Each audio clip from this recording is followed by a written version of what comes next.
आराधना ने कल ही ससुराल में कदम रखा था। नई उमंगें, नए सपने, नया जीवन सब उसकी प्रतीक्षा में थे। रात कुछ ऐसी गुजरी थी मानो मेहंदी का रंग और गहरा हो गया हो। सुबह ने ओस की बूंदें आराधना के चेहरे पर कुछ इस तरह बिखेरी थी कि रात का पूरा फसाना उसके खिले हुए लाल गाल ही बयां कर रहे थे। सुबह के 7 बज रहे थे। सभी मेहमान रुखसत हो चुके थे। तब माँ ने आवाज़ दी, बहू, ओ बहू। जी माँ। आराधना ने माँ के पाँव छूकर आशीर्वाद लिया।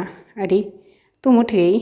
कितने दिन की थकान थी, साफ दिख रहा था तुम्हारे चेहरे पर कल रात। कुछ देर और सो लेती बेटा।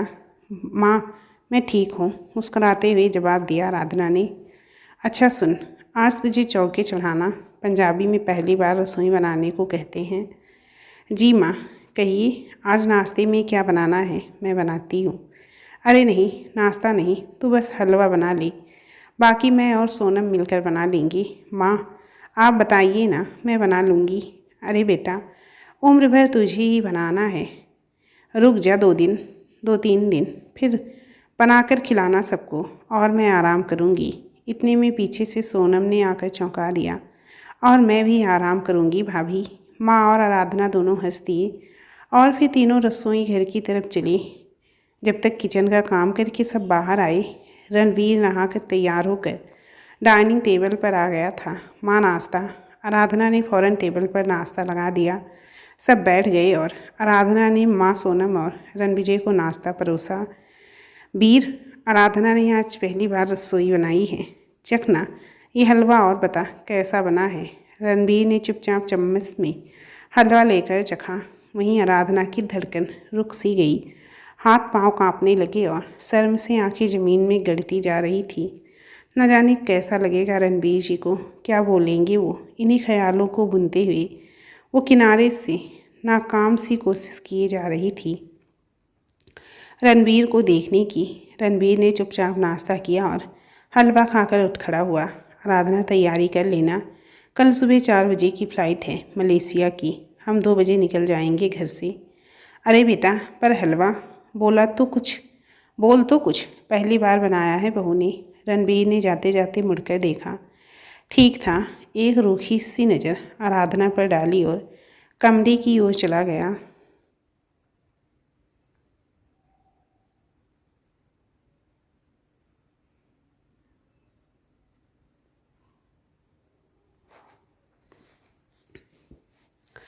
आराधना अपनी सोच में डूबी हुई चुपचाप बैठकर नाश्ता करने लगी। उसके चेहरे से अचानक मुस्कान कहाँ चली गई।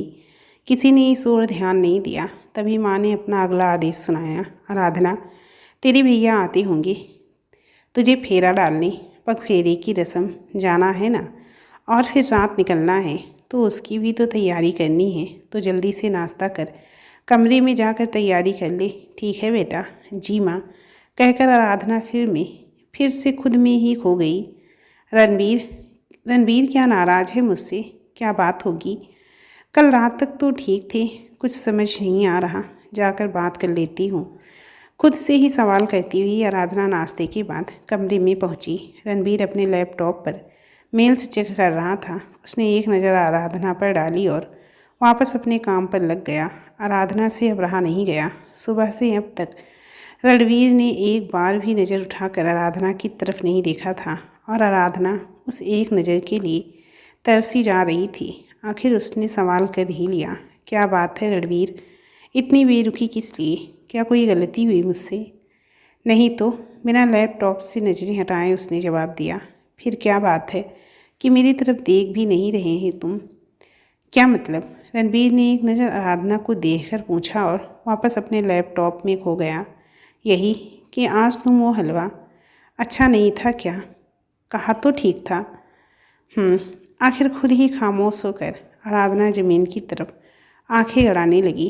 कुछ देर उसे इसी तरह खड़े देख रणबीर ने चुप्पी तोड़ते हुए कहा, देखो आरू, मुझे तारीफ़ों के पुल बांधने नहीं आते, तो इस तरह की कोई उम्मीद मुझसे कभी रखना भी मत। चलो अब तैयार हो जाओ, तुम्हारे भैया आते होंगे। और हाँ सुनो, मुझे थोड़ा काम है, तो इसीलिए हम ज़्यादा देर नहीं रुकेंगे, घंटे भर में वापस आना होगा। ठीक है, मायूसी भरी आवाज़ में आराधना ने जवाब दिया। रणबीर ने एक रणबीर ने नज़रअंदाज किया और अपने काम में लग गया। कुछ देर में भैया आए और आराधना और रणबीर उनके साथ चले गए।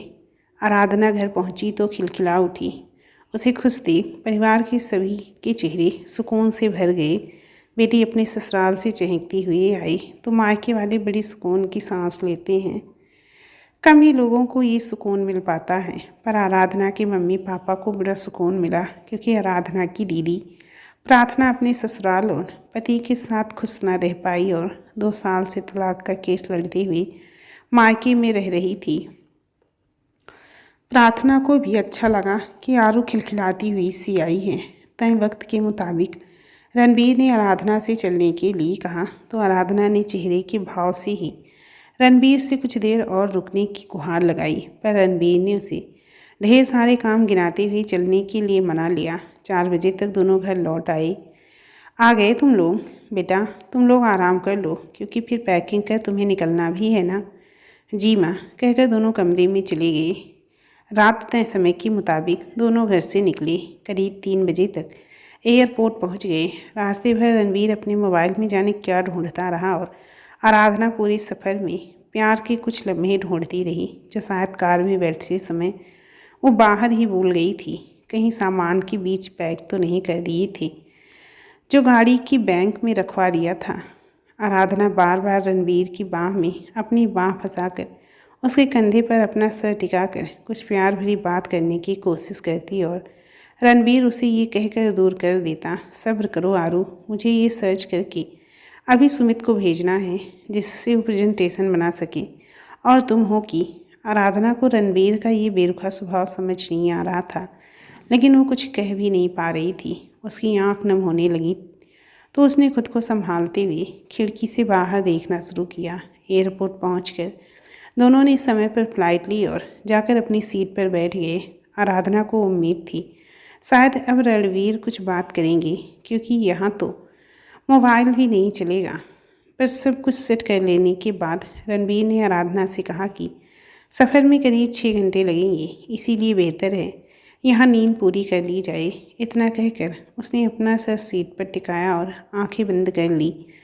सोचो मत आरू, सो जाओ तुम भी, काफ़ी थकान हो रही है। इतना कहते ही रणबीर की आंख लग गई और आराधना उसके चेहरे की ओर देखती रह गई। एक वीराना सा मंजर, दूर दूर तक सन्नाटा और आसपास कोई नहीं। दुल्हन के जोड़े में सजी आराधना हाथ छुड़ाकर जाती हुई एक परछाई को देख रही थी। धीरे धीरे वो परछाई आंखों से ओझल होने को थी। आराधना ने उस परछाई का पीछा किया, उसे पकड़ना चाहा, मगर वो दूर एक आंधी में गायब हो गई। आराधना जोर से चिल्ला उठी, वीर! इतने में हड़बड़ाकर आराधना की आँख खुल गई। उसे पता ही नहीं चला कब खुद से सवाल जवाब करते उलझते हुए उसकी आंख लग गई थी, और आंख खुली तो हैरानी सी बस रणबीर को देखे जा रही थी। रणबीर ने जब आराधना को इस तरह अपनी तरफ देखना पाया तो पूछा, क्या हुआ आराधना, ठीक हो ना? इतना सुनते ही आराधना ने झटके से रणबीर का हाथ कसकर थाम लिया और उससे लिपट गई। आराधना, ये क्या हरकत है? हटो अभी।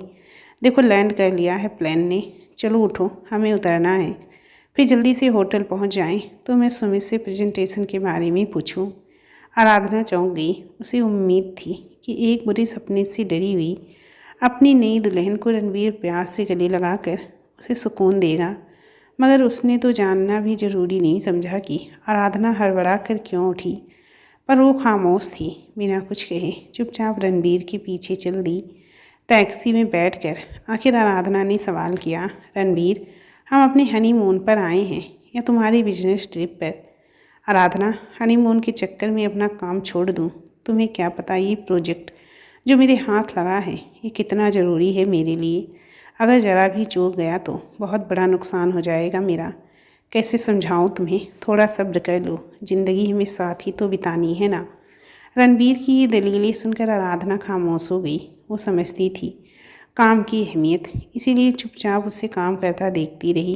करीब सुबह 10:30 बजे दोनों होटल पहुँचे। रूम में आते ही रणबीर ने हिदायत दी, मैं थोड़ा काम कर लूँ, तुम 12 बजे तक तैयार रहना, फिर घूमने चलेंगे। उदास मन से आराधना ने सामान अनपैक किया और फ्रेश होने चली गई। बाहर आई तब तक रूम में चाय नाश्ता आ चुका था। रणबीर ने लैपटॉप के साथ चाय नाश्ता निपटाया और आराधना ने बालकनी में नज़ारे देखती हुई आराधना की नज़रें घड़ी की सुइयों को 12 से 1 तक ले जाकर थक गई थी, पर वो बिना कुछ कहे वहीं बालकनी में बैठी इंतजार कर रही। दूर दूर तक ख्वाब में भी किसी ने ऐसे हनीमून की कल्पना नहीं की होगी। ये सोच खुद पर ही हंसती। उसकी हंसी और पलकों की बूंदों का कॉम्बिनेशन उसकी खूबसूरती को निखार रहा था। करीब 1:30 बजे नहाकर रणबीर तैयार हो गया और आराधना से कहा, चलो पहले लंच करते हैं, फिर घूमने चलेंगे। आराधना भी बेमन से उठी और चल दी। करीब शाम के 7 बजे चाय नाश्ता लेने के बाद दोनों रूम में वापस लौट आए। आराधना का चेहरा खिलखिला रहा था। उसे उम्मीद नहीं थी दिन इतना खूबसूरत होगा। रणबीर ने उसकी हर खुशी का ख्याल रखा। बीच पर खूब मस्ती की दोनों ने। इंडियन फूड मिलना वहाँ बहुत ही मुश्किल है और मांसाहार वो खाते नहीं, तो भूख के मारे बेहाल थे दोनों। तब घूमते हुए कहीं एक इंडियन रेस्टोरेंट दिखा जहाँ बैठकर चैन से दोनों ने कुछ खाया। रणबीर ने सब खाना आराधना की पसंद का मंगवाया। देखो आराधना, काम की वजह से तुम्हें वक्त नहीं दे पा रहा, तुम्हें गुस्सा भी आ रहा होगा मुझ पर, लेकिन यकीन करो इस प्रोजेक्ट की सफलता पर मेरा पूरा करियर डिपेंड करता है, तो इसे पूरे तो मुझे हर हाल में करना ही है। शिकायत करना तुम्हारा हक है, पर तुम्हारा साथ भी मेरे लिए उतना ही ज़रूरी है कि मैं भी निश्चिंत होकर काम पर ध्यान दे सकूं। आराधना कुछ कह ना पाई, बस मुस्कुरा दी। होटल वापस लौटकर रणबीर फिर से अपने लैपटॉप में बिजी हो गया और आराधना फ्रेश होने बाथरूम में चल दी। टॉवल और कपड़े हाथ में लिए उसे ख्याल आया कि आरू खामखा परेशान हो रही थी। रणबीर वाकई अच्छे हैं, बस अपने काम को लेकर थोड़ा जुनूनी है। मुझे समझना चाहिए था और मैं भी बचपना करने लगी। पता नहीं क्या क्या सोच लिया था मैंने। उफ। खुद को सर पर एक चपत लगाई और मुस्कुराते हुए नहाने चल दी। रात बहुत खुशनुमा गुजरी। दुल्हन बनी चांदनी पूरे आसमां को नशे में चूर कर रही थी। यौवन खिलखिलाकर सुंदर गुलाब बन रहा था। जन्नत भी कहाँ इतनी खूबसूरत होगी जितना सुकून और खूबसूरती रणबीर की बाहों में उससे मिल रहा था। रात का समा झूमे चंद्रमा तन मोरा नाचे रे जैसे बिजुरिया। खूबसूरत रात बीती हो तो सुबह खुद ब खुद आकर अपनी बाहों में आपको समेट लेती है। मदमस्त अंगड़ाई लिए आराधना उठी और एक नज़र वीर को देखा। वीर को सुकून की नींद में देख उसे उस पर बहुत प्यार आया। उसने धीमे से उसके माथे पर अपने प्रेम का बोसा दिया और फिर उठकर बालकनी में आ गई। सुहानी खूबसूरत सुबह मंद बयार सूरज की चमचमाती किरणें रूह को सुकून दे रही थी। तभी रणवीर ने आवाज़ दी, आरू चाय ऑर्डर कर दो, बहुत तेज़ सर दर्द हो रहा है, मैं फ्रेश हो लूँ। ओके। और आराधना ने चाय ऑर्डर कर दी। दोनों ने साथ बैठकर चाय का आनंद लिया। साथ ही रणवीर ने अपने मेल चेक किए। ओह सिट। रणवीर के मुंह से ये सुनते ही आराधना ने पूछा, क्या हुआ वीर, सब ठीक है ना? आज मीटिंग रख दी क्लाइंट के साथ, मैं यहाँ समझ नहीं आ रहा क्या करूँ। ये सुमित भी ना। उसने तुरंत सुमित को फ़ोन मिलाया और उससे बात की। उसके बाद उसने आराधना को समझाया, आरू आई एम सॉरी, आज का दिन तुम्हें अकेले हैंडल करना होगा। मुझे पूरी प्रेजेंटेशन बनानी है। 2 बजे मीटिंग है, पता नहीं कितना टाइम लगेगा। आराधना ने बुझे मन से कहा, कोई बात नहीं। रणबीर तैयार होने चल दिया और आराधना खुद से ही बातें करने लगी। सोचने लगी कि आज अकेले क्या करेगी पूरा दिन। उसने रणबीर से पूछने की कोशिश की, वीर क्या कुछ देर अकेले घूम आऊँ बाहर? अगर तुम कहो तो। सारा दिन यहाँ बैठे बैठे बोर हो जाऊँगी। नहीं, तुम कुछ जानती नहीं यहाँ के बारे में, बिल्कुल अनजान हो। कोई गड़बड़ हुई तो? नहीं, मैं तुम्हें अकेले जाने नहीं दे सकता।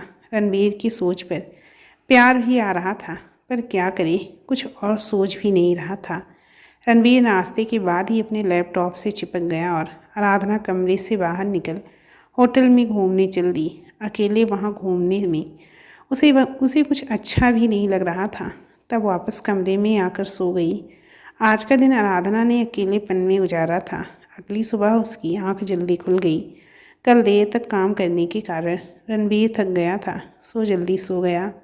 आज वो काफ़ी देर से उठा, फिर सोते कम से कम उसे 12 बज गए थे।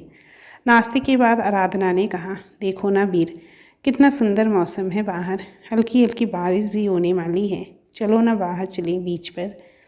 अभी नहीं आरू, थोड़ा काम बाकी है, निपटा लूँ फिर चलते हैं।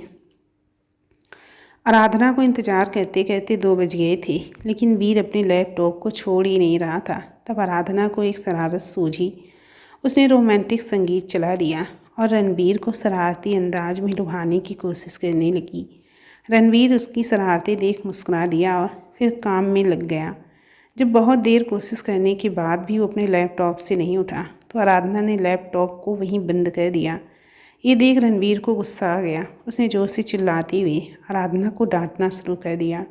आराधना डर गई, लेकिन रणबीर बोलते ही जा रहा था। उसे पता ही नहीं चला कि गुस्से में वो कितने अपशब्द कह गया आराधना से। हो गया हनीमून अपना, चलो पैक करो सामान, पहली फ्लाइट से वापस चलें, तुम तो मुझे काम ही नहीं करने दोगी। ये सुन आराधना बिल्कुल खामोश हो गई। उसकी आंखें बरसने लगी। उधर बादल भी उसका साथ देने लगे और पूरी गरज के साथ बरस पड़े। अगले दिन 8 बजे दोनों अपने घर पर थे। दोनों को देख माँ और सोनम चौंक गए। क्या बात हो गई बेटा, तुम लोग इतनी जल्दी लौट आए, सब ठीक है ना? माँ को चिंता हुई। जी माँ, सब ठीक है, बस वीर का कोई ज़रूरी काम निकल आया ऑफिस में, जिसकी वजह से हमें जल्दी आना पड़ा। आराधना ने बात को समझाने के लिए कहा। वीर, माँ ने प्रश्नवाचक निगाहों से रणबीर की तरफ देखा। माँ, इस समय मेरा प्रोजेक्ट ज़रूरी है, एक बार वो अच्छे से हो जाए फिर घूमने तो दोबारा चले जाएंगे। अब भूख लगी है बहुत, खाना लगा दो जल्दी से। इतना कहकर वीर अपने कमरे में चला गया। दिन बीतने शुरू हुए। नई नई गृहस्थी आराधना ने माँ और सोनम की मदद से बहुत अच्छे से संभाल ली। सब कुछ बहुत अच्छा था। उसका ससुराल उसकी सोच से कहीं ज़्यादा प्यारा था। बस कमी इतनी थी कि रणबीर उसे वक्त नहीं देता था। ज़्यादातर वो ऑफिस के काम में व्यस्त रहता और अगर घर पर रहता तो मूवी, क्रिकेट और सोना, बस यही उसकी आदत में शामिल था। आराधना को कभी बाहर जाना भी हो तो माँ या सोनम के साथ जाती, क्योंकि रणबीर को पत्नी के साथ घूमने का कोई शौक़ नहीं था। वो इसे समय की बर्बादी समझता था। इसी तरह 6 महीने गुजर गए, पर रणबीर के बेरुखेपन की वजह नहीं समझ आई आराधना को। इस बारे में किससे बात करे ये भी नहीं सूझ रहा था उसे। उसने खुद को समझाने की कोशिश की। शायद सभी पति ऐसे ही होते हैं, हम लड़कियां ही ज़्यादा कल्पनाएं कर लेती हैं। एक दिन किसी महिला पत्रिका में कहानी पढ़ते हुए अचानक उसकी कोई कड़ी आराधना के जीवन से आ मिली और वो सोचने पर मजबूर हो गई कि कहीं ऐसा ही तो नहीं उसके साथ भी, कहीं वीर किसी और लड़की के। इस सोच ने जिसे उसके जीवन में भूचाल ला दिया। उसकी बेचैनी बढ़ने लगी। समझ नहीं आया कि अगर ऐसा कुछ है तो वो इस बात का कैसे पता लगाए। मोबाइल, हाँ, वहीं से कुछ पता चलेगा, पर उसका पासवर्ड तो पता नहीं, मुझे पता करना होगा। शाम को आराधना ने रणबीर के आने से पहले ही अपना सारा काम कर लिया था। रणबीर के आते ही वो उसके पीछे कमरे तक गई।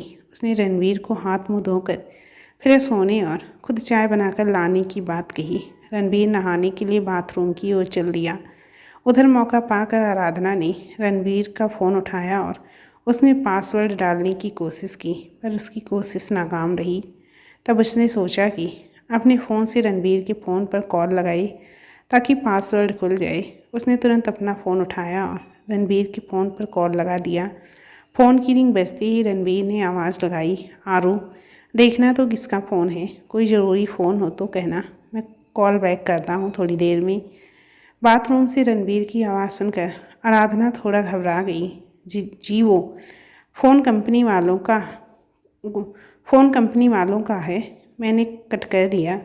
इतने में रणबीर बाहर आ गया और आराधना ने जल्दी से लास्ट कॉल डिलीट की और फ़ोन रणबीर को देकर चाय बनाने चली गई। चाय के उबलने के साथ साथ आराधना के दिमाग में गहरी सोच भी उबाल मार रही थी। अब क्या करूं? दोबारा कब मुझे उनका फ़ोन मिलेगा और मैं चेक कर पाऊंगी? सोचते हुए उसने चाय को कप में डाला और रणबीर को देकर फिर अपने काम में लग गई। रणबीर चाय के साथ टीवी पर न्यूज़ देखने में लग गया और आराधना आते जाते बस रणबीर के मोबाइल को देखती और सोचती, आखिर कैसे लूँ मोबाइल वीर का? रात के डिनर के बाद उसे तरकीब सूझी, वीर मेरे फ़ोन में बैटरी नहीं है, तुम अपना फ़ोन दे दो ना, मुझे कॉल करना है। आराधना मुझे काम है, तुम माँ या सोनम का फ़ोन ले लो अभी। जी ठीक है। आराधना का ये प्लान भी असफल रहा। वो फिर सोच में डूब गई। देर रात तक सोचते सोचते उसे नींद नहीं आई कि आखिर कैसे पता लगाए। अगले दिन सुबह किचन में चाय बनाते समय आराधना ने माँ से यूं ही बात छेड़ी, माँ स्कूल और कॉलेज में वीर के कई दोस्त रहे होंगे, कुछ बताइए ना इस बारे में। माँ हंस दी, आज ये क्या सूझी तुझे, बताइए ना माँ। स्कूल में जो दोस्त हुआ करते थे वही कॉलेज में भी दोस्त थे वीर के। वैसे उसे दोस्त बनाने का कोई शौक़ नहीं रहा, बस अपने काम से मतलब रखना ही उसका उद्देश्य रहा। फिर भी उसे कई अच्छे दोस्त मिले जो खुद वीर को खुद से दूर नहीं होने देते थे। लड़के और लड़कियां दोनों ही थे उसके ग्रुप में। आराधना ने कुछ जानने की इच्छा से सवाल किया, हाँ और मज़े की बात सुन, लड़कियों से तो ऐसे दूर भागता था वीर कि कहीं उससे शादी ही ना कर ले वो। हा हा हा हा। जब घर पर आती थी सब तो मैं और सोनम ही उनसे बातें करती, वो खुद तो बस बुद्ध बना बैठा रहता। माँ की बातों से भी ना जाने क्यों आराधना को तसल्ली नहीं हुई। उसे तो बस फ़ोन चेक करना था, पर कैसे। इसी उधेड़ धुन में वो आज का दिन भी निकल गया।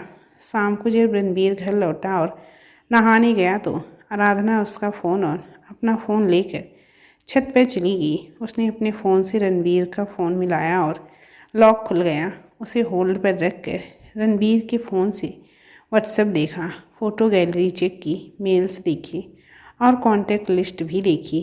और फिर सब तरफ से सब कुछ देखकर जब उसे कुछ नहीं मिला तब उसने एक गहरी सांस ली और मुस्कुरा दी।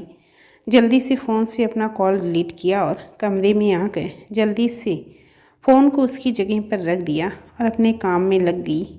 उसे माँ की बात याद आ रही थी। वीर लड़कियों से ऐसे दूर भागता था कि कहीं वो उससे शादी ही ना कर ले। सोचते ही उसे हंसी आ गई। क्या हुआ भाभी, हंस क्यों रही हो? सोनम ने आराधना को हंसते देखकर पूछा। कुछ नहीं, कुछ याद आ गया बस। आराधना ने बात को टालना चाहा। बोलो ना भाभी। और इसी के साथ ननद भाभी की मस्ती शुरू हो गई। अगले दिन दोपहर के समय, रविवार के कारण रणबीर घर पर ही था, मूवी देख रहा था। तभी उसके फ़ोन पर एक कॉल आया और वो परेशान सा बात करने लगा। क्या बात है, बोलोगी भी या रोती रहोगी? देखो, तुम्हारे पति की प्रॉब्लम तुम्हें संभालनी होगी। कमरे के बाहर से गुजरते हुए जब आराधना ने रणबीर की ये आवाज़ें सुनी तो वहीं दरवाजे पर ठहर गई और सुनने लगी। तुम समझती क्या हो खुद को? कहा था ना मेरे घर पर मुझे फ़ोन मत करना। ऑफिस में पूरा दिन तुम्हारी यही परेशानियां सुनता रहता हूँ। अब तुम घर पर भी मुझे फ़ोन करके ये सब बताने लगी। इसी तरह काफ़ी देर तक रणबीर फ़ोन पर अपने ऑफिस की किसी लड़की को डांटता रहा। बाहर खड़ी आराधना की आंखें नम होने लगी थी। जब रणबीर ने फ़ोन रखा तो खुद को संभालती हुई आराधना कमरे के दरवाजे तक आकर रणबीर की तरफ देखने लगी। रणबीर इस बात से अनजान था कि पीछे दरवाजे पर आराधना खड़ी उसकी बातें सुन रही है। वो खुद से ही बड़बड़ा गया। पता नहीं क्या समझती हैं लड़कियां अपने आप को। इन्हें लगता है कि अपने दुख दर्द सुनाकर ऑफिस में अपने बॉस या कलीग की हमदर्दी पाकर उनसे चक्कर चला लेंगी। और ये सुजाता, इसका तो काम ही यही है। पर इसे पता नहीं कि मैं उसके चक्कर में आने वाला हूँ नहीं। खूब पहचानता हूँ ऐसी लड़कियों को। इतने में ही रणबीर पलटा और उसने आराधना को दरवाजे पर खड़े उसे ही देखता हुआ पाया और पूछ बैठा, क्या है, ऐसे क्या देख रही हो? तुम किससे बात कर रहे थे रणबीर? आराधना ने सीधा प्रश्न पूछा। अरे क्या बोलूँ, वो हमारे ऑफिस में सुजाता है ना। एक बात बताओ, आरू क्या लड़कियों में खुद में इतनी तसल्ली नहीं होती कि जो है जैसा है उसमें संतोष कर लें? हर किसी को अपने घर के दुखड़े सुनाकर हमदर्दी बटोरना। छी। और तो और कुछ मर्द भी जैसे इंतज़ार में होते हैं कि मिले कोई एक लड़की और बस, और लाड टपकने लगती है उनकी। पर भूल गई सुजाता कि मैं रणवीर हूँ जो लड़कियों की रग रग पहचानता हूँ। मेरे आसपास कोई लड़की मजाल है कि मिल जाए। रणबीर ने अपनी सारी भड़ास कुछ इस तरह आराधना के सामने निकाल दी। आराधना का खुशी में गला भर आया और वो भागकर रणबीर के सीने से लग गई। लो, इसे देखो, मैं लड़कियों की बुराई कर रहा हूँ और ये मेरे गले लग के प्यार फरमा रही हैं। हाँ, प्यार आ रहा है तुम पर। तुम्हें कोई ऐतराज़ है? जी है। खाना बन गया हो तो चलें? आपके पति परमेश्वर को भूख लगी है। दोनों हंस दिए और डाइनिंग टेबल पर आ गए। शाम को सारा काम खत्म होने के बाद आराधना अपने कमरे में आकर बेड पर लेट गई। सर में काफ़ी दर्द था और बदन भी दर्द से चूर हो रहा था। रणबीर ने देखा आराधना नींद में है। क्या हुआ आरू, आज 8 बजे ही सो रही हो? थकान सी लग रही है बस इसलिए, रणबीर ने अनसुना किया और अपने क्रिकेट मैच में खो गया। रात करीब 4 बजे आराधना की आँख खुली। उसे ज़ोर से प्यास लगी थी पर वो हिल नहीं पा रही थी। बदन बहुत ज़्यादा दुख रहा था। उसने रणबीर को उठाया। वीर, वीर प्यास लगी है, पानी ला दो। आराधना ने 3-4 बार कोशिश की पर रणबीर बहुत गहरी नींद में था। वो नहीं उठा। आराधना ने खुद ही कोशिश कर गिलास में पानी डाला पर वो संभाल ना सकी और गिलास हाथ से छूट गिर गया। गिलास गिरने की आवाज़ से रणबीर की आंख खुल गई। उसने देखा आराधना पानी लेने की कोशिश कर रही है। उसे गुस्सा आ गया और वो चिल्ला दिया, आरू, सुबह के 4 बज रहे हैं और तुम? वीर, बहुत प्यास लगी थी, तुम्हें उठाया पर तुम काफ़ी गहरी नींद में थी। प्लीज़ पानी दे दो और एसी बंद कर दो, मुझे ठंड लग रही है। एसी बंद कर दो मतलब? तुमको पता है ना मुझे नींद नहीं आएगी एसी के बिना। मैं उठ नहीं पा रही, नहीं तो मैं खुद बाहर चली जाती। शायद बुखार है। मतलब तुम मेरी नींद खराब करोगी? तुम्हारा क्या है, पूरा दिन घर पर रहना है, आराम ही करोगी। मुझे तो सुबह जल्दी ऑफिस जाना होता है, रात को चैन से नहीं सोऊंगा तो। ओह, अच्छी बात है, मैं ही जाता हूँ दूसरे कमरे में, सो जाओ तुम बिना एसी के यहाँ। इतना कहकर रणवीर कमरे से बाहर निकल गया। रणवीर माँ के कमरे में आया तो उसके आने की आहट से माँ की नींद खुल गई। क्या हुआ वीर, तू यहाँ क्यों सुबह सुबह? जाओ जाकर अपनी लाडली बहू से पूछो और मुझे सोने दो, सुबह ऑफिस जाना है। इतना कहकर रणबीर बेड पर लेट गया और सो गया। माँ रणबीर के व्यवहार से वाकिफ थी। बिना समय गंवाए वो उठकर आराधना के कमरे में आई। देखा कि वो रो रही है। क्या हुआ बच्ची, क्यों रो रही है? जैसे ही माँ ने हाथ पकड़ा आराधना के तपता हुआ बदन से जो सेंक उसके हाथ पर लगा, उसने तुरंत हाथ हटा लिया। आराधना, तुम्हारा बदन तो जल रहा है। उन्होंने ध्यान से देखा। आराधना का बदन काँप रहा था। उन्होंने सबसे पहले एसी बंद किया, फिर थर्मामीटर से उसका बुखार देखा, 103। माँ को सारी बात समझ आ गई। उनका गुस्सा बहुत बढ़ गया, लेकिन इस समय गुस्से से ज़्यादा आराधना को देखने की ज़रूरत थी। उन्होंने तुरंत आराधना को चाय और बिस्कुट दिया। उसके बाद पैरासिटामॉल की एक टेबलेट के साथ थोड़ा गुनगुना पानी दिया। इसके बाद आराधना माँ की गोद में सर रखकर सो गई। करीब 6 बजे रणबीर उठकर आया तो देखा आराधना सो रही है और माँ उसके पास बैठी उसका सर सहला रही है। ये क्या माँ, ये उठी नहीं है अभी तक, मुझे ऑफिस जाना है। माँ का गुस्सा अब बहुत बढ़ गया था पर उन्होंने समझदारी दिखाते हुए उससे बात की। वीर, उसे बहुत तेज़ बुखार है और ऐसे में तो उसका साथ देने की बजाय उसे अकेला छोड़ मेरे कमरे में चला आया। क्या तेरा कोई फर्ज नहीं उसके लिए? माँ, आपको पता है ना मेरी नींद पूरी ना हो तो मैं दिन भर काम नहीं कर पाता हूँ। तेज़ सर दर्द होने लगता है मेरा और इसीलिए तो आपके कमरे में आ गया था और आपसे कहा कि आप ही जाकर देख लो। मुझे पता है आपने उसका ध्यान मुझसे भी अच्छा रखा होगा, तो फिक्र कैसी? पर वीर, वो तेरी पत्नी है, सबसे पहले फर्ज तेरा है उसकी देखभाल का। बस इसीलिए कहा था मैंने कि मत फंसाओ मुझे इस शादी के चक्कर में, पर सुनी मेरी आपने? नहीं ना, तो फिर मुझे दोष मत दो, मुझे ऑफिस जाना है, देर हो जाएगी। चाय बना दो जल्दी से। कब समझेगा रिश्तों को तू वीर? ऐसा ना हो मेरे बेटे कि कहीं बहुत देर हो जाए, कहकर माँ बुझे मन से उठी और किचन में चल दी।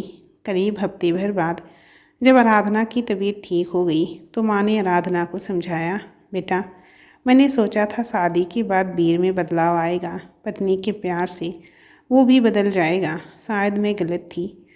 तेरी कोई कमी नहीं बेटा, पर कभी कभी लगता है कहीं मैंने तेरे साथ तो कुछ गलत नहीं किया। आराधना ने माँ के चेहरे की ओर देखा।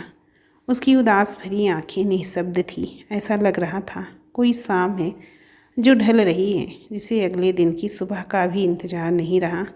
बस उस ढलती शाम के अंधेरे से ही प्रेम होने लगा हो। तभी उस अंधेरे में एक तारा टिमटिमाया जब माँ ने अगली बात कही, बेटा तुम लोग अपने परिवार को बढ़ाने के लिए क्यों नहीं सोचते? मुझे लगता है अब इस घर में एक नन्हे मेहमान की किलकारियाँ गूंजनी चाहिए। मुझे उम्मीद है संतान का मोह उसे बदल देगा और उसका रूखापन दूर हो जाएगा। बच्चा, आराधना सोच में पड़ गई।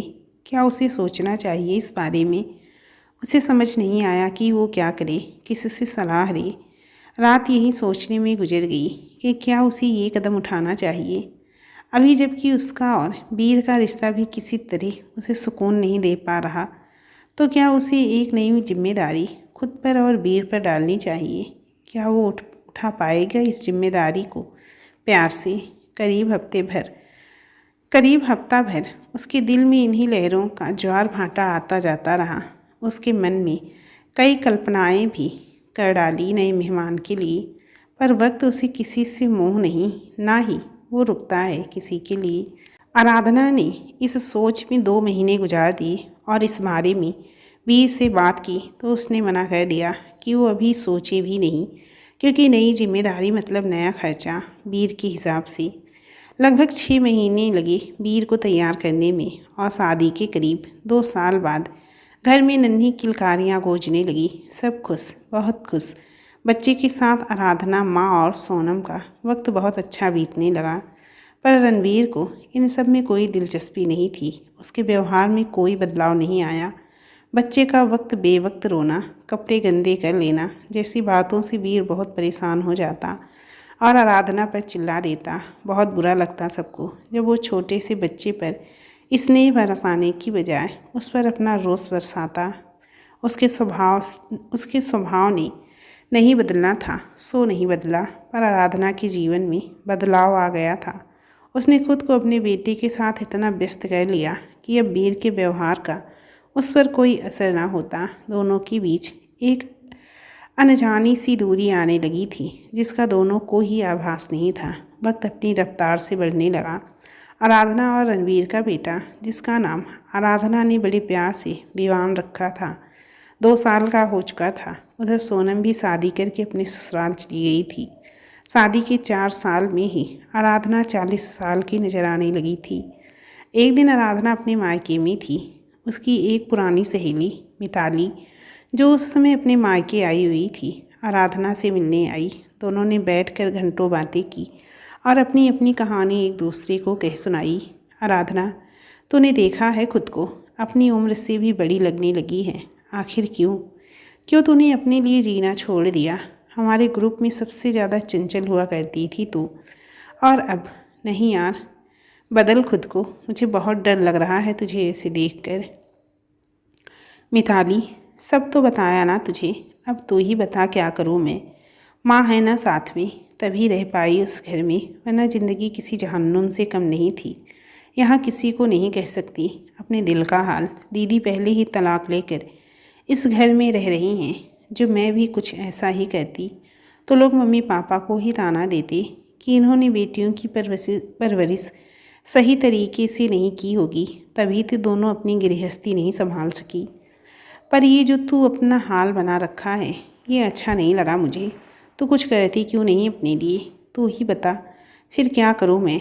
आराधना ने सवाल पर सवाल किया। सुन, तू जॉब क्यों नहीं करती? शादी से पहले भी तो कहती थी ना। फिर से शुरू कर। घर से बाहर निकलेगी तो ज़िंदगी में बदलाव आएगा। नए रंग में ज़िंदगी खूबसूरत लगेगी। और ये जो काला रंग ओढ़ रखा है ना, इसे बदल दे इंद्रधनुष में। मिताली की बातें आराधना के दिल को पहली बार इससी लगी। मिट्टी की सौंधी सौंधी खुशबू से उसका मन खिलने लगा। और इतनी ही देर में विवान की रोने की आवाज़ से आराधना हकीकत में लौट आई और मिताली की तरफ देखकर बोली, और विवान, इसे कौन संभालेगा? आराधना, सब मैनेज हो जाता है। पहले तू तैयार तो हो, फिर बात कर अपने घर में। तेरी सास तेरी पूरी हेल्प करेगी, मुझे उम्मीद है। चाहे तो एक मेड रख लेना उसके घर में हेल्प के लिए। आराधना को मिताली का कहना अच्छा लगा। मिताली तो अपनी बात कहकर चली गई, पर आराधना घंटों इस बारे में सोचती रही। आराधना का मन फिर कल्पनाओं में खो गया। उसने घर लौटकर सोनम को फ़ोन लगाया और उससे बात की। सोनम ने आराधना का हौसला बढ़ाया। आराधना को हिम्मत मिली। तब उसने माँ से बात करने की सोची। माँ, मैं सोच रही हूँ कोई जॉब शुरू कर दूँ। यूँ घर पर रहते रहते एक ऊब सी होने लगी है। थोड़ा बाहर जाऊँगी तो मन बदलेगा मेरा। अगर आप परमिशन दो तो। बेटा, मुझे तेरी किसी भी बात से कभी ऐतराज़ हुआ है क्या? पर तुझे रणबीर से पूछना चाहिए एक बार। आखिर उसकी हाँ भी ज़रूरी है ना। माँ, आपने कह दिया तो अब वीर से भी बात कर लूँगी आज ही। थैंक यू माँ। आराधना खुश होते हुए अपने काम में लग गई। रात जब रणबीर अपने कमरे में लैपटॉप पर अपना काम देख रहा था, तब आराधना ने अपनी बात कहने की हिम्मत की। वीर, सुनो, मुझे कुछ बात करनी है तुमसे। आरू, अभी मैं ज़रूरी मेल्स तैयार कर रहा हूँ, कल सुबह बात करते हैं। पर मेरी बात भी ज़रूरी है वीर, कभी तो मेरी ज़रूरत को भी प्राथमिकता दिया करो। रणबीर ने चश्मा नाक पर लगाकर आंखों को ऊपर करते हुए आराधना की ओर देखा और कहा, ये सब पागलों की तरह रात रात तक जो मैं काम करता हूँ वो किसके लिए है? मानती हूँ तुम हमारी जिम्मेदारियाँ बहुत अच्छे से उठा रहे हो, मुझे कोई शिकायत नहीं। पर मैं ये कह रही थी कि अभी आराधना की बात पूरी भी नहीं हुई कि रणबीर बीच में ही बोल पड़ा।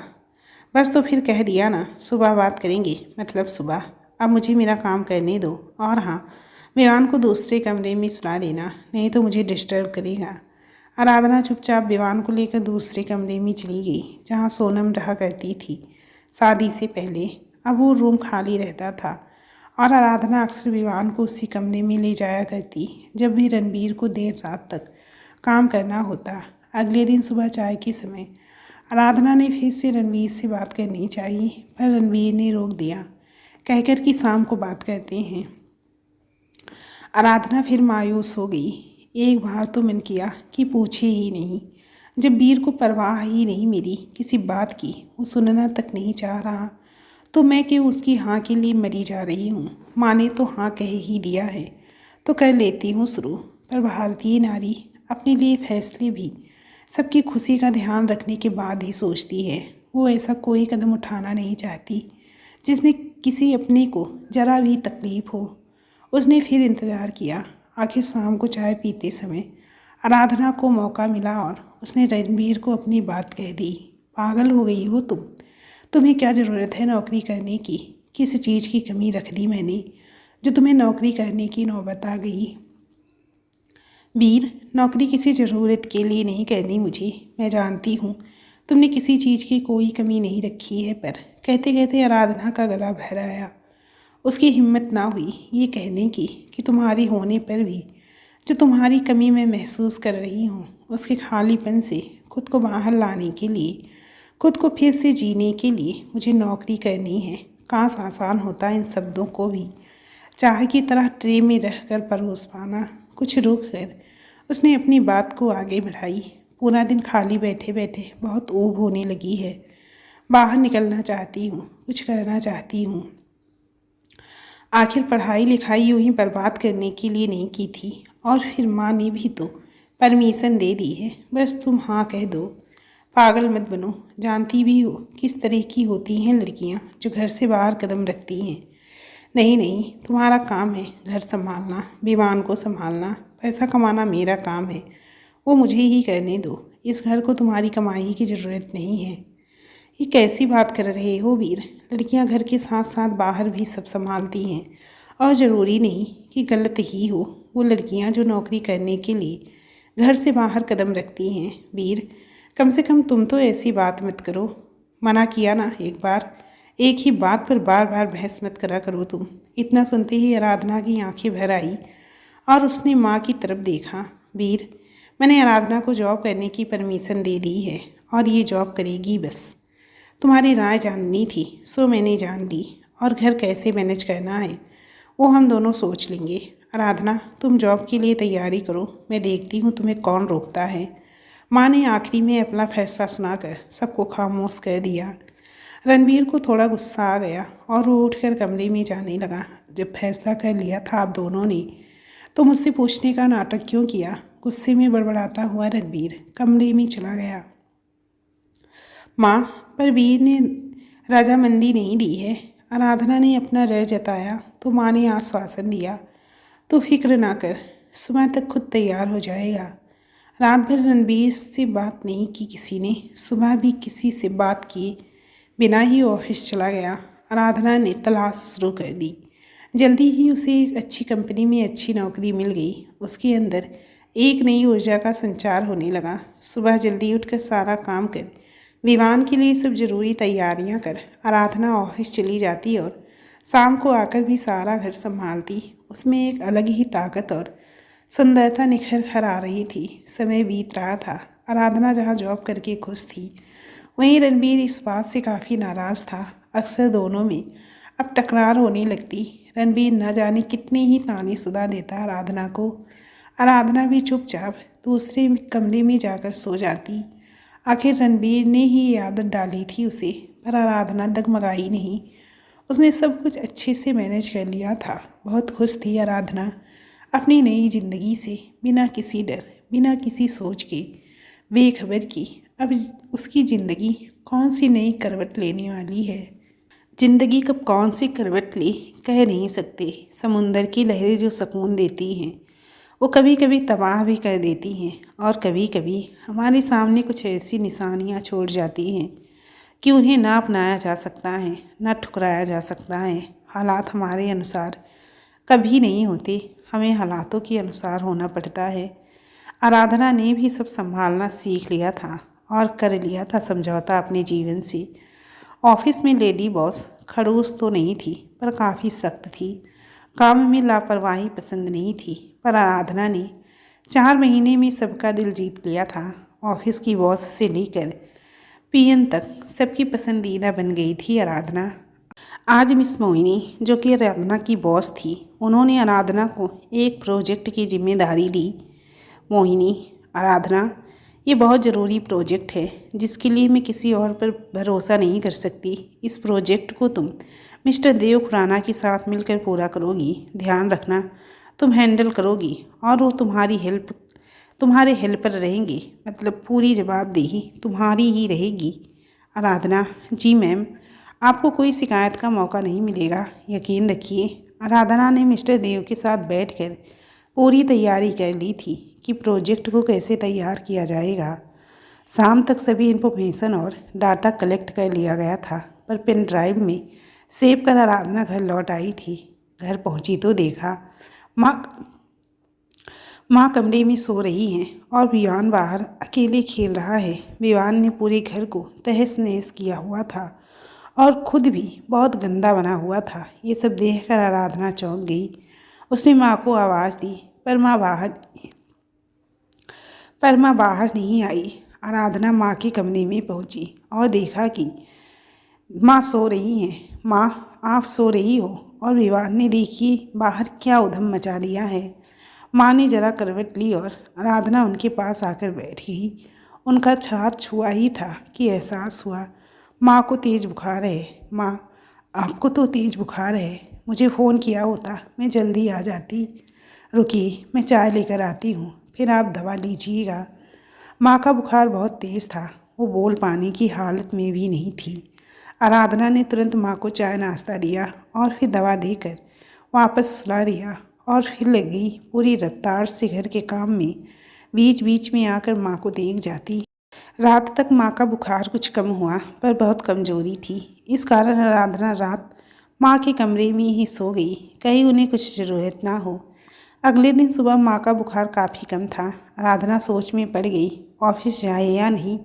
रणबीर ने तो कह दिया था कि आज वो माँ के पास रहे, पर आराधना को प्रोजेक्ट के लिए ऑफिस जाना बहुत ज़रूरी था। माँ ने समझाया कि वो ठीक है और वो ऑफिस चली जाए, पर आराधना को फिक्र थी कैसे छोड़ जाए माँ को इस हाल में। उसने सोनम को फ़ोन कर बुला लिया और ऑफिस चली गई। शाम को लौटी तब माँ को फिर तेज़ बुखार था। करीब 5 दिन हो गए थे माँ का बुखार यूं ही उतरता चढ़ता। आराधना ने रणबीर से कहा कि सुबह माँ को किसी अच्छे डॉक्टर को दिखा लाएं। रणबीर को चिढ़ हुई कि मैडम खुद ऑफिस जाएंगी और मुझे सेवा में लगाएंगी। उसने तुरंत कहा कि उसे ज़रूरी काम है ऑफिस में, इसीलिए वो खुद छुट्टी ले और माँ को डॉक्टर के पास ले जाए। आराधना सोच में पड़ गई कि क्या करे। उसने देव को कॉल करना ही सही समझा। हेलो देव सर, आज मेरा आना मुश्किल हो रहा है। माँ को आज डॉक्टर के पास ले जाना है। क्या आज आप मैनेज कर लेंगे? तभी मैं बेफिक्र होकर जा पाऊँगी। आराधना जी आप जाइए, मैं आज का काम संभाल लूँगा। Thank you Dev sir. इसके बाद आराधना ने मिस मोहिनी को कॉल पर छुट्टी ली और माँ को अस्पताल ले गई। डॉक्टर ने उन्हें एडमिट किया और उनके सारे ज़रूरी टेस्ट किए। शाम तक माँ को छुट्टी मिली। आराधना माँ को घर ले आई। बुखार अब उतर गया था पर कमजोरी काफ़ी आ गई थी। रणबीर ने शाम को आकर माँ का हाल पूछा। आराधना ने सारा हाल बयान किया। कल शाम रिपोर्ट आ जाएगी माँ की, तुम ऑफिस से आते हुए लेते आना। रणबीर ने ऑर्डर दिया और कमरे में चला गया। आराधना चुपचाप उसे जाते हुए देखती रही और सोचने लगी कि माँ से भी इतनी बेरुखी। आराधना अगले दिन हॉस्पिटल पहुंची और उसने डॉक्टर से रिपोर्ट के बारे में बात की। शाम के 7 बजे आराधना घर पहुंची। आकर सोफे पर कुछ इस तरह बैठी जैसे कोई जंग हार कर आई हो। आंखें नम थी। माँ ने आवाज़ दी, आ गई बेटा, रुक, पानी लाती हूँ तेरे लिए। माँ की आवाज़ सुनते ही आराधना ने अपनी आंखें पोंछी और संभाला खुद को। माँ, तबीयत कैसी है आज? आज बुखार तो नहीं आया आपको? नहीं बेटा, बुखार तो नहीं आया, पर थकान सी होने लगती है। अब काफ़ी कमज़ोरी आ गई है। अच्छा, तो रिपोर्ट लाने वाली थी ना, क्या हुआ रिपोर्ट का? माँ, रिपोर्ट में कुछ नहीं है। डॉक्टर ने कहा है कि उम्र हो रही है, इसीलिए कमज़ोरी आने लगी है। खाने पीने पर ध्यान देना है। मेरे नौकरी करने से आपकी सेहत पर कितना असर पड़ रहा है। मुझे लगता है मैं नौकरी छोड़ देती हूँ। अरे पागल हो गई है क्या? जरा सी तबीयत खराब हुई है मेरी और तू नौकरी छोड़ेगी? नहीं, इसकी कोई ज़रूरत नहीं, मैं ठीक हूँ। माँ किचन में थी और इधर आराधना अपने आंसू रोक नहीं पा रही थी। वो उठकर उस रूम में गई और तेज तेज रोने लगी। रणबीर ने आकर पूछा तो आराधना टाल गई। रात जब माँ विवान के साथ सो चुकी थी तब आराधना कमरे में आई और रणबीर को बताया कि माँ की रिपोर्ट सही नहीं है। सारी बात सुनते ही रणबीर बौखला गया। उससे सहन नहीं हुआ और उसने माँ की बीमारी का पूरा इल्ज़ाम आराधना पर लगा दिया। देख लिया तुम्हारी नौकरी करने का फल, माँ की ये हालत हो गई आज। इसी बात पर दोनों की कहासुनी बढ़ गई। आराधना की बेशक कोई गलती नहीं थी, पर वो भी खुद को अपराधी सा महसूस कर रही थी। रणबीर ने तुरंत रिपोर्ट मांगी। आराधना ने रिपोर्ट दिखाई जिसमें साफ साफ लिखा था कि माँ की छोटी आंत में कैंसर है जो तीसरे स्टेज तक जा पहुँचा है। रणबीर के होश उड़ गए थे। उस समय उन दोनों को महसूस हो रहा था कि माँ उनके हाथों से छूटती जा रही है। वो जितना कसकर पकड़ने की कोशिश कर रहे हैं वो उतनी तेज़ी से हाथ से निकल रही हैं। आराधना को सिर्फ माँ का सहारा था और अब माँ का भी। कमज़ोर पड़ने लगी थी आराधना। एक और माँ की तकलीफ़, दूसरी तरफ रणबीर के ताने इल्ज़ाम। रात भर अपने आंसुओं से बतियाते हुए काट ली। नींद तो रणबीर को भी नहीं आई पूरी रात। माँ से लिपट कर ऐसे सोया रहा जैसे कोई बच्चा, बस कह नहीं पाया अपनी तकलीफ़। सुबह सब ऐसे था जैसे कुछ हुआ ही नहीं था। आराधना ने रणबीर को रात को ही समझा दिया था कि वो नौकरी नहीं छोड़ेगी। अगर उसने ऐसा किया तो माँ को शक हो जाएगा बीमारी के बारे में। सब ऐसे ही चलने देते हैं जैसे सब ठीक है। घर पर एक मेड रख लेंगे और सब काम वो देख लेंगी। रणबीर ने कोई जवाब नहीं दिया था। आराधना ने इसे रणबीर की रजामंदी समझकर सारा इंतजाम कर दिया था। माँ ऑफिस जा रही हूँ, कुछ भी बात हो मुझे फ़ौरन फ़ोन करना। पता है ना, अगर आपने ऐसा नहीं किया तो मैं नौकरी छोड़ दूँगी। फिर मत कहना मुझे कुछ आप। आराधना हक से माँ को अपना ख्याल रखने को बोल और सरिता मेड को सारा काम समझाकर ऑफिस चली गई। पर ऑफिस में उसका मन नहीं लग रहा था। देव सर के साथ प्रोजेक्ट डिस्कस करते हुए बार बार कहीं खो जाती थी। क्या बात है आराधना जी, आप परेशान लग रही हैं? कोई दिक्कत है तो कहिए, मैं काम देख लूँगा। आप कुछ और करके या छुट्टी ले लें। नहीं देव सर, ऐसी कोई बात नहीं, वो बस माँ। कहते कहते आराधना रुक गई। उसे याद आया, रणबीर कहा करता था कि महिलाएं अक्सर ऑफिस के पुरुषों को दर्द भरी कहानियाँ सुनाकर उन्हें आकर्षित करती हैं। आराधना बस इतना ही बोल पाई कि माँ की तबीयत ठीक नहीं, इसीलिए चिंता हो रही थी, बाकी सब ठीक है। और फिर दोनों अपने प्रोजेक्ट में लग गए। ऐसा नहीं था कि माँ की फिक्र नहीं थी, जहाँ से जैसे भी हो सका उन्होंने उनका इलाज जारी रखा। उनकी हालत में सुधार दिखने लगा, ऐसा डॉक्टर ने बताया था। करीब 3 महीने की इलाज के बाद एक उम्मीद की किरण जगी, शायद माँ ठीक हो जाएंगी। पर आराधना, माँ, रणबीर और ऑफिस कई बार हारने लगती, फिर खुद को खुद ही हौसला देती और फिर चल पड़ती। एक दिन ऑफिस में देव सर अचानक छुट्टी पर थे। प्रोजेक्ट की कुछ डिटेल्स उनके दराज में थी। आराधना ने फ़ोन कर उनसे डिटेल पूछी। आराधना जी, आपको कष्ट होगा, पर आप मेरी टेबल की दराज में से डायरी निकाल लीजिए। कल की तारीख में सारी डिटेल वहाँ लिखी हुई है। आपकी दराज में कैसे? आराधना ने अपनी असमर्थता जताई। आराधना जी, काम के लिए और मुझे आप पर भरोसा है, कहकर देव ने फ़ोन रख दिया। आराधना देव के कैबिन में गई। उसकी दराज खुली, वहाँ 2 डायरी रखी हुई थी। उसने ऊपर वाली डायरी उठाई और देखना शुरू किया। जिंदगी ने थका दिया है बहुत, पर जिम्मेदारियाँ कहाँ तुम्हें हार मानने देंगी। रोने का भी अधिकार नहीं तुम्हें देव। तुम्हें कमज़ोर पड़ना दे, तुम्हारा परिवार टूटने लगेगा, पर क्या उसे फ़र्क पड़ेगा? शायद नहीं। मेरे सुख दुख की हम सफ़र, मेरी अर्धांगिनी, मेरा आधा अंग, उसे मेरे दुख से कोई दुख नहीं। मेरे सफ़र का मैं अकेला ही राही हूँ। रोज़ रात टूट कर सोता हूँ, सोचता हूँ कि सुबह ना हो, पर सुबह तो होनी है। मुझे फिर तैयार होकर निकलना है, एक और दिन से लड़ने के लिए।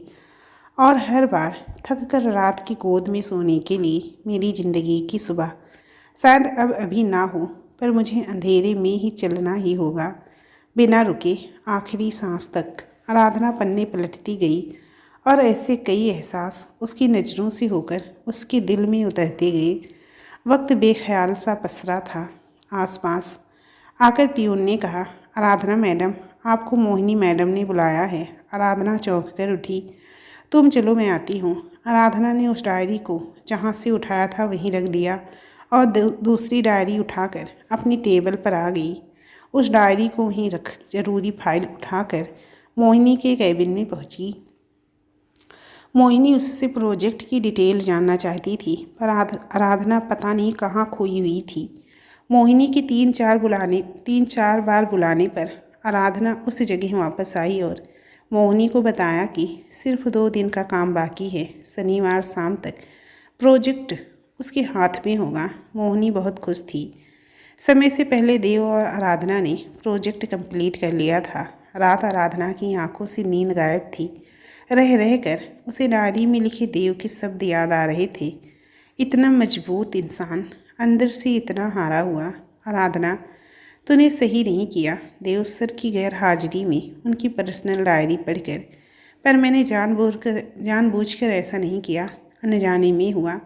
खुद से ही बातें करते हुए जाने कब उसकी आंख लग गई। अगले दिन ऑफिस में देव सर से मिलने पर उसने पूछा, देव सर, सब ठीक है ना घर पर? आप कल आए नहीं ऑफिस। सब ठीक है आराधना जी, बस बेटी की तबीयत ठीक नहीं थी, उसे डॉक्टर के पास ले जाना था।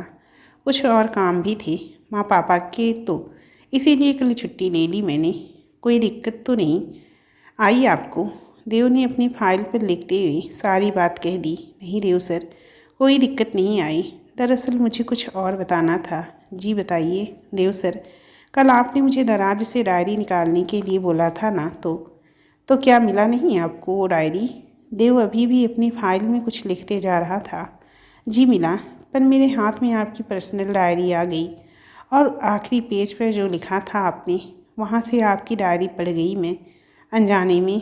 आप नाराज़ मत होइएगा, मैंने जानबूझकर नहीं पढ़ी, बस गलती से हो गया। पल भर के लिए देव वहीं स्थिर हो गया। उसकी कलम रुक गई और वो उसे ही बार बार देखने लगा। कुछ पल में उसने वापस कलम चलाना शुरू कर दिया और अपने काम में वैसे ही खो गया जैसे उसने कुछ सुना ही ना हो। और दराज से दूसरी डायरी निकालकर आराधना के सामने रख दी। लीजिए, इसी में है सारा डाटा। नहीं देव सर, वो तो मैंने ले लिया था। मुझे दरअसल आपको सॉरी कहना था, अनजाने में ही सही, पर मैंने आपकी डायरी पढ़ ली। आप प्लीज़ नाराज़ मत होइएगा। घबराहट के साथ आराधना ने अपने मन की बात कह दी। देव ने पेन रखा और आराधना की ओर देखा। तब तो आप मुझे भी माफ़ कर दीजिए आराधना जी। जी सर, मैं समझी नहीं, आप मुझसे क्यों माफ़ी मांग रहे हैं?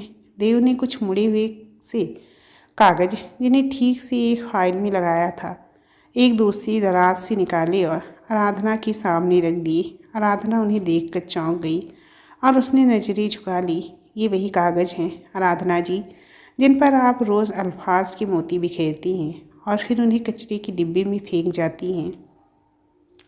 एक दिन मेरा एक ज़रूरी कागज़ खो गया था, जिसे ढूंढते हुए मुझे अपने डस्टबिन में ये मिला। तब से रोज़ आपके जाने के बाद आपके डस्टबिन से ऐसे कागज़ जमा कर रहा हूँ और पढ़ भी रहा हूँ।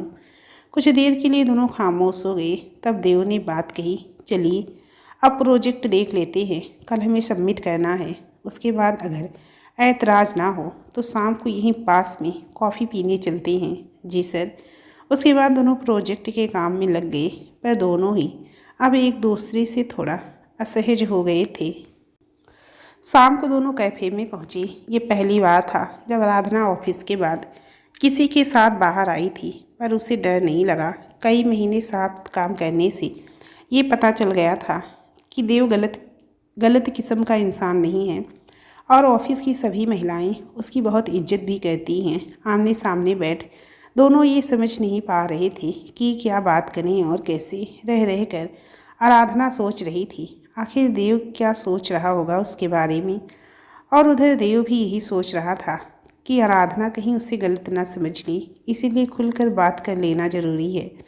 आराधना जी, अब जब हम दोनों के जख्म एक दूसरे के सामने अनजाने में ही खुल गए हैं, तो मुझे लगता है हमें बात कर लेनी चाहिए, नहीं तो असहजता के कारण हम साथ काम नहीं कर पाएंगे। देखिए, आज तक मैंने कभी अपने बारे में ना किसी से बात की, ना ही किसी के बारे में जानना चाहा, पर ये अचानक इस तरह, कहीं आप मुझे गलत मत समझिएगा। ना तो मैं कायर हूँ, ना अपनी ज़िंदगी से भाग रहा हूँ। कहते हैं ना, ज़िंदगी एक इम्तिहान लेती है, तो सभी को उस प्रश्न पत्र को अपने अपने तरीके से हल तो करना ही पड़ेगा। अगर विषय हमारे मन पसंद के हों तो परीक्षाएं आसान लगती हैं और ज़िंदगी दिलचस्प। पर अगर ज़िंदगी ऐसी विषय चुन ली जिस पर हम कोई तैयारी न कर पाएँ, तो भी परीक्षाएं तो देनी ही पड़ती हैं। बेमन से ही सही, हम छोड़कर भाग नहीं सकते। जीत की ख्वाहिश मर जाती है भले, पर हार मानकर मैदान छोड़ नहीं सकते। लड़ना ही होगा हमें, तो बस मैं भी लड़ रहा हूँ, और ज़रूरी इसीलिए है क्योंकि माँ, पापा और मेरे बच्चे मुझ पर निर्भर हैं पूरी तरह से। अगर मैं नहीं तो उनके नीचे ज़मीन नहीं रहेगी और ना रहेगा सर पर आकाश। इसीलिए मैं मैदान छोड़कर भाग नहीं सकता। लड़ना ही है, लड़ रहा हूँ और लड़ता ही रहूँगा। देव ने पानी का गिलास उठाया और एक साथ पूरा पी गया। इतने में वेटर कॉफ़ी ले आया और रख कर चला गया। और आपकी पत्नी? कॉफ़ी का मग उठाते हुए आराधना ने पूछ लिया। उसे मेरे होने ना होने से कोई फ़र्क नहीं पड़ता। वो पहले दिन से ही अपनी मर्जी और अपनी शर्तों पर रहती आई है मेरे साथ। उसे ना मुझसे कोई मतलब है, ना मेरे परिवार से और ना ही अपने बच्चों से। उसे बस अपने आप से मतलब है। वो खुद के लिए जीती है और किसी की भावनाएं उसके लिए सिर्फ नाटक हैं, सिर्फ ड्रामा हैं बस। कहकर देव ने एक लंबी सांस ली और खामोश हो गया। आराधना जी, मैं ये सब किसी से नहीं कहता। आपके सामने यूँ सब कुछ कह जाना भी मेरी मर्जी में शामिल नहीं है। आपके वो कागज़ मेरे सामने आना और मेरी डायरी आपके हाथ लग जाना कोई इत्तेफाक नहीं, शायद रब की कोई मर्जी है। बस इतना कहूँगा, मेरी दोस्ती में आपको कभी निराशा नहीं होगी। मैं जल्दी कोई रिश्ता बनाता नहीं, और बन जाए तो शिद्दत से निभाता हूँ। और जितना समझा है आपको, शायद यही सब आपके साथ भी है। आप भी रिश्ते निभाने में यकीन रखती हैं। देव पहली बार किसी के सामने यूँ खुलकर बोल रहा था, रुक ही नहीं रहा था। आराधना जी, इससे पहले वो कुछ कहता, आराधना ने टोक दिया। आराधना ही कही, देव सर, दोस्ती में फॉर्मेलिटी की क्या ज़रूरत। आप भी सर कहना बंद कीजिए फिर, मुस्कुराते हुए देव ने कहा और दोनों हंस दिए। अब चले, नहीं तो देर हो जाएगी। आराधना ये कहकर उठ गई। दोनों अपने अपने रास्ते निकल गए। धीरे धीरे दोनों की मित्रता गहराती गई। एक दूसरे की परेशानियों में एक दूसरे का हौसला बन जाते, एक दूसरे की हर बात से वाकिफ़ थे। वक्त यूं ही गुजरता गया और दोनों करीब आते गए। दोनों की दोस्ती कब प्यार में बदली वो दोनों जान ही नहीं पाए। दोनों को एक ऐसा साथी मिल गया था जिससे मन की हर बात कह लिया करते। कहते हैं शादी का बंधन अटूट होता है, सबसे सुंदर रिश्ता, सबसे मजबूत। पर जब दो लोग इस बंधन में बंधते हैं तो वो मानसिक और शारीरिक रूप से आत्मसमर्पण करते हैं, ताकि बुनियाद से ही रिश्ते की इमारत मजबूत रखी जा सके। पर कई बार धीरे धीरे अनुभव होता है कि मानसिक और शारीरिक रूप से भले एक दूसरे को समर्पित हैं, पर आत्मिक रूप से अलगाव बाकी है। दो आत्माएं कभी कभी पहले दिन से ही मिल जाती हैं और कभी कभी जिंदगी गुजर जाती है। आत्मिक मिलन नहीं हो पाता और जीवन अधूरा अधूरा सा रह जाता है। एक अकेलापन रह रहकर आत्मा को छलनी करता है और वक्त के साथ हम समझौता कर उसी अकेलेपन में खुद को खुश रखना सीख जाते हैं और वक्त के साथ चलते रहते हैं। पर कहते हैं अगर मन सच्चा हो तो आत्मा का ये जुड़ाव कहीं न कहीं ईश्वर की मर्जी से जुड़ ही जाता है। बड़ी किस्मत से जीवन में कोई ऐसा रिश्ता मिल जाता है जब हमारी आत्मा किसी आत्मा से मिलकर संपूर्ण हो जाती है। ऐसे रिश्ते समाज की नज़र में गलत होते हैं, उंगलियां उठती हैं, उन पर कीचड़ उछाले जाती हैं, जबकि ऐसा ही एक रिश्ता राधा कृष्ण का समाज में पूजनीय है। समाज अपने इस दोगलेपन को कभी स्वीकार नहीं करेगा और ऐसे रिश्ते हमेशा गलत और नाजायज़ ही कहे जाएंगे। ऐसे रिश्ते हमें अंदर से और निखार देते हैं। ऐसे रिश्ते रब की मर्जी से सिर्फ उन्हीं के जीवन में आते हैं जो रब की नज़र में ऊँचे हैं। रब जी जिन्हें तपाकर सोने सा निखारना चाहते हैं, उन्हें ही ऐसे रिश्ते सौंपते हैं। उनमें से भी कम ही लोग ऐसे रिश्तों की कद्र कर पाते हैं। अक्सर नादानियों की चलती खो देते हैं वो इन रिश्तों को। ऐसा ही रिश्ता बन गया था आराधना और देव का, जो एक दूसरे की आत्मा को पूरा करते थे, एक दूसरे का सम्मान करते थे, एक दूसरे की भावनाओं को बिना किसी स्वार्थ के ऊपर रखते थे। वक्त गुजरता गया और रिश्ता गहरा और मजबूत होता गया। उधर माँ की तबीयत काफ़ी ख़राब रहने लगी। उन्हें अब अकेले छोड़ना भी मुनासिब नहीं हो पा रहा था। फिर भी आराधना सब मैनेज करती हुई चल रही थी। वक्त कब रुका है किसी के लिए। 4 साल बीत गए। आराधना का दूसरा बेटा भी 2 साल का हो गया था, जिसका नाम उसने आरव रखा था। पर आराधना और देव के सिवा ये कोई नहीं जानता था कि आरव का पिता रणबीर नहीं बल्कि देव है।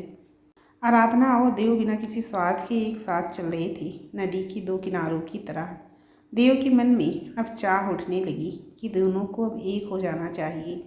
दोनों एक दूसरे से बेपनाह प्रेम करते हैं और एक साथ अच्छा जीवन जी सकते हैं, तो उन्हें ये हक मिलना चाहिए कि वो अपने अपने साथियों से अलग होकर अपनी ज़िंदगी को सोचें और शादी के बंधन में बंधकर आगे का जीवन एक साथ बिताएं।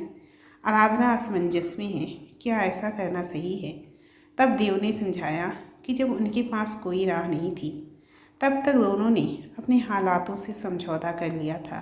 पर अब जब वो दोनों अपने रिश्ते को जी रहे हैं और उन्हें एक नाम देकर उस रिश्ते को इज्जत देना चाहते हैं, तो क्यों उन्हें ये मौका मिलना ही चाहिए? क्या उन्हें अपने जीवन को जीने का हक नहीं? क्यों बिना वजह उन्हें ये घुटन की ज़िंदगी न चाहते हुए भी जीनी पड़े? आराधना सोचने के लिए वक्त मांगती है। आराधना के सामने अब कई सवाल खड़े हैं। नंबर 1, क्या उसे देव को बुलाकर वापस अपनी घुटन भरी ज़िंदगी में लौट आना चाहिए? हो सकता है ऐसा करने के लिए उसे नौकरी भी छोड़नी पड़े और फिर से कैद होना पड़े उसी घुटन में हमेशा के लिए। क्या ये सही होगा? नंबर 2, क्या उसे देव की बात मान लेनी चाहिए? रणवीर से तलाक लेकर उसे देव से शादी कर लेनी चाहिए? अगर वो ऐसा करती है तो बीमार माँ का क्या होगा? वो इस हाल में माँ को छोड़कर जाना भी नहीं चाहती। नंबर 3, अगर वो सब छोड़कर देव के साथ चली जाती है तो क्या समाज और रिश्तेदार इस रिश्ते को स्वीकार करेंगे? अगर नहीं तो क्यों? इन सब सवालों के भंवर में उलझी आराधना अपनी ज़िंदगी का फैसला नहीं ले पा रही थी। तब उसने अपनी समस्या फेसबुक की एक ग्रुप में अपना नाम छुपाकर पोस्ट किया, जहां बहुत से लोगों ने सलाह दी। कई लोगों ने इल्ज़ाम भी लगाया। उस लड़की ने अपनी कहानी चंद शब्दों में कही थी जो मेरे दिल को छू गई, और मैंने इसे कई कल्पनाओं की मंजर में पिरोकर आप सबके सामने रखा। हो सकता है आराधना गलत भी हो, पर क्यों? जब तक एक लड़की सबके मन की करती है, भले उसमें उसका जीवन बर्बाद हो रहा हो, तब तक वो आदर्श नारी। और जैसे ही उसने एक कदम अपनी खुशी के लिए उठाया, उसे बदचलन चरित्रहीन जैसी संज्ञा दी जाती है। हालांकि यही सवाल देव के लिए भी है। कई पुरुष हैं समाज में ऐसे जिन्हें ना चाहते हुए भी एक घुटन भरी जिंदगी जीनी पड़ रही है। क्या उस देव को भी अपने जीवन की नई शुरुआत करने का हक नहीं?